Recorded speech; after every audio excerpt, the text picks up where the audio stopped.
Good morning. Today is Thursday, the 14th of March, 2013. Here's all the news it's worth talking about today. Yesterday afternoon, the firemen were engaged in a protest on Avenida Cuba, down in front of the fire station that's right near the old offices of immigration. They were, these guys have been fighting with the government for the last couple of months. The government has already promised to give them raises and bonuses and promotions and stuff. However, they've been slow in actually transferring the funds and cutting the checks. So the firemen are like, great, you promise you're going to give me a raise, and you promise me you're going to give me overtime and bonuses and promotions and stuff, but where's the check? So they've been fighting to actually get paid. They say they're tired of waiting, and now they're going to pressure the government again, and to get the checks cut. I don't know why they don't just cut the friggin' checks, but anyway, what they did yesterday is they pulled their fire trucks out onto Avenida Cuba to block traffic when the cops showed up with their traditional shields and their riot control guys and their tear gas bombs. The firemen come out with gas masks, fire hats, coats, and hoses. And they're like, let's rumble, dudes. So it was a running battle for a while because the cops were getting their butts kicked by the hoses. Because if I got a gas mask on, your tear gas ain't doing shit to me. I got a 2.5-inch hose. I'm blowing your ass back down Avenida Cuba. So it was pretty funny for a while. But then, off to our next story. Right when that was going on, a significant fire broke out at Albrook Mall in the Madison store in their warehouses. Okay, so you have this situation where the firemen are now, they've got the call coming in, and all the other fire stations are blowing out to go respond to this fire. And these guys at the fire station in Avenida Cuba they're trying now to disengage from the cops, put their equipment on the truck, and go respond to the fire. But the cops don't know that there's a fire call and that these guys actually have to go respond to an emergency, so now they're trying to arrest the firemen. Once again, it was a pretty stupid situation that's going on yesterday, which all of it could have been avoided if the government would just pay the friggin' firemen. Write the checks, and this problem evaporates instantly. It's stupid. It's unnecessary. Duh. Anyway, whatever. So the fire, story number 2, the fire at Albrook was actually a pretty big fire. I have no idea why they don't have significant or capable fire, sprinkler systems in these warehouses. This is not the first fire that's gone off in one of these warehouses. And with this one, when you got these boxes of basically clothes and bedding materials and all the stuff that you sell in a store like that, all packed up on one another, and then they all get going, you're done.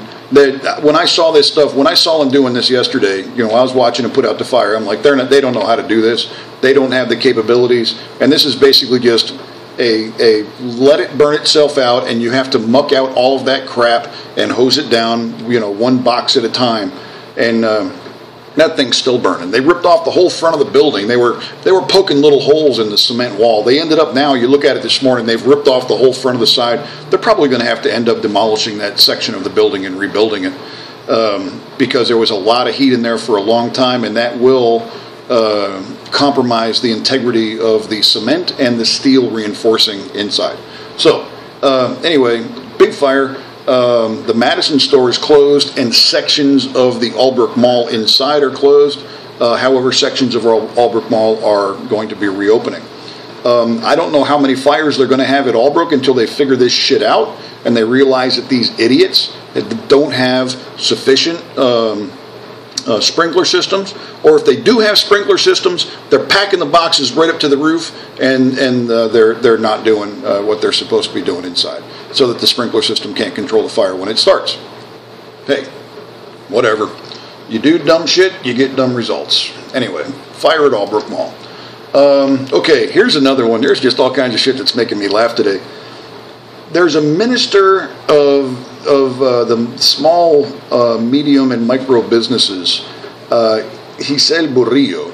She is a politician in the Cambio Democrático, or the CD party.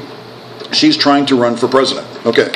Back in February, she said, I'm going to take a unpaid leave of absence while I run in the primary for the Cambio Democrático. The president came out and said, no, you're not. Anybody who's running in the primary for the Cambio Democrático has to resign. Okay? Well, here we are 2 weeks later. She's still running. She hasn't resigned. Twice now, President Martinelli has come out and said she needs to submit her resignation. And she basically went on the radio yesterday and said, you know what, I'm going to keep doing my, I'm no longer, I'm on my leave of absence here. I'm not going to the cabinet meetings, but I'm going to stay in my position as the director of the small, medium, and micro businesses. President Martinelli should come out and go, you know what, let me see. Last time I checked, I'm still the president of this country, and you still work for me. Okay.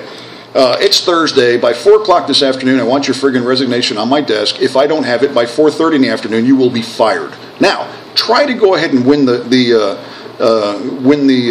nomination of the party with that kind of crap on your resume. In other words, you're burning. You're just setting your little, the little political career that you've had so far. You're setting it on fire and flushing it down the toilet. Once again, dumb shit. I have no idea why someone would do that. It's such a politically ignorant, unsophisticated move.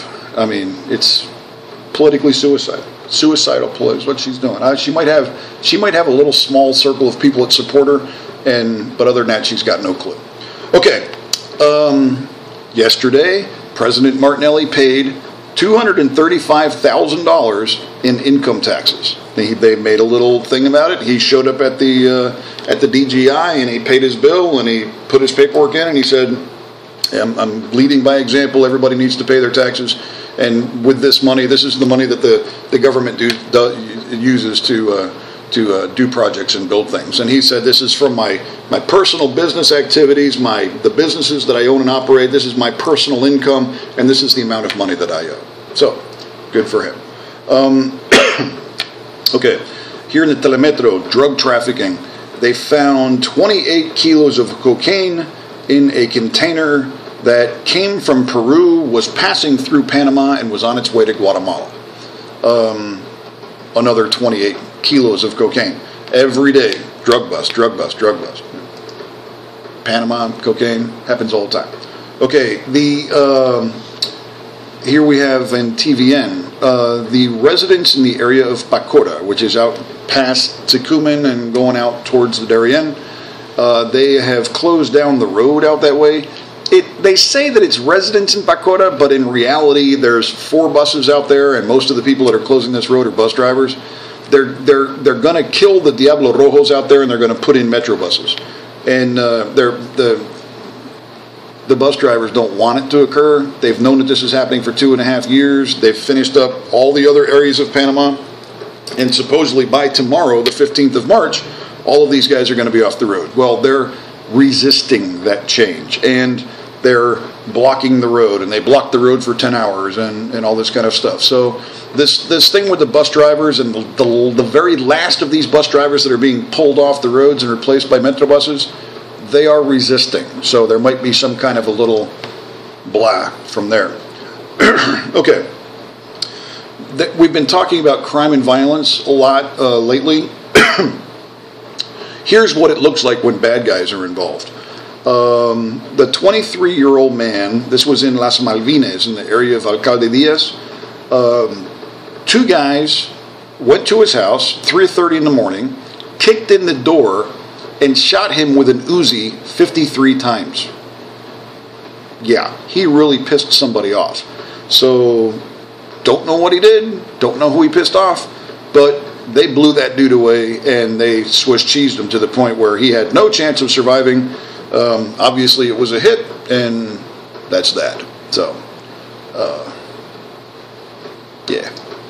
Okay, there was another earthquake last night.